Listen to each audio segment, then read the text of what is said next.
భూతల operations ఏదైతే battle field war, ground లెవెల్‌లో battle field war జరిగితే అది అమెరికా ఏ విధంగా చేయబోతుందనే దాని మీద ఇరాన్ ప్రత్యేకంగా స్టడీ చేసిందని మాత్రం కథనాలు చెప్తున్నాయి. 82వ ఎయిర్‌బార్న్ డివిజన్‌కి చెందిన 2000 మంది సైనికులను అమెరికా ఇప్పటికే రంగంలోకి దింపిందంట. వీరు పారాచూట్స్ వాడి చాలా రకరకాలుగా గ్రౌండ్ లెవెల్‌లో వార్ చేయగలరంట. ఆదేశాలిచ్చిన 24 గంటల లోపల ప్రపంచంలో ఎక్కడైనా వీళ్ళు ఆపరేషన్ చేపట్టగలరంట.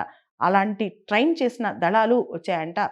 ప్రత్యేకంగా ఇరాన్ ప్రాంతం అంటే గల్ఫ్ ప్రాంతంలోకి. ఎవరైతే ఈ అమెరికన్ సోల్జర్స్ ఉన్నారో, బాగా ట్రైన్ అయిన వాళ్ళున్నారో, వాళ్ళు పారాచూట్లు వాడి కీలక స్థావరాలు కావచ్చు, వైమానిక కేంద్రాల దగ్గర కూడా దిగి వాటిని న్యూట్రలైజ్ చేస్తారంట. అలాంటి టెక్నిక్స్ వాళ్ళ దగ్గర ఉన్నాయని కూడా చెప్తున్నారు. ఈ 82వ డివిజన్ ఈ సోల్జర్స్‌కి తోడుగా యూఎస్ ఎయిర్ క్రాఫ్ట్స్ కావచ్చు, అంటే వార్ ఎయిర్ క్రాఫ్ట్స్ కావచ్చు, నేవల్ షిప్స్ కావచ్చు, ఇవన్నీ కూడా వస్తాయని చెప్పి కూడా అంచనా వేస్తున్నారనమాట. అయితే ఇరాన్ మరో పక్క తన సైన్యం ఐఆర్‌జీసీ ఇదంతా దేశ రక్షణ అంటే దేశంలో ఇంటర్నల్ సెక్యూరిటీ మీద ఎక్కువ దృష్టి పెట్టిందంటే ఇరాన్ ఇప్పుడు.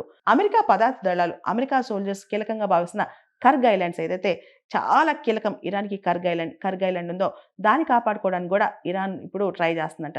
దాంతో పాటు ఇరాన్‌కి సంబంధించి హార్ముజ్ స్ట్రెయిట్ కావచ్చు, వీటన్నిటిని కాపాడుకోవడానికి కూడా ఇరాన్ ముమ్మర ప్రయత్నం చేస్తుందన్నమాట.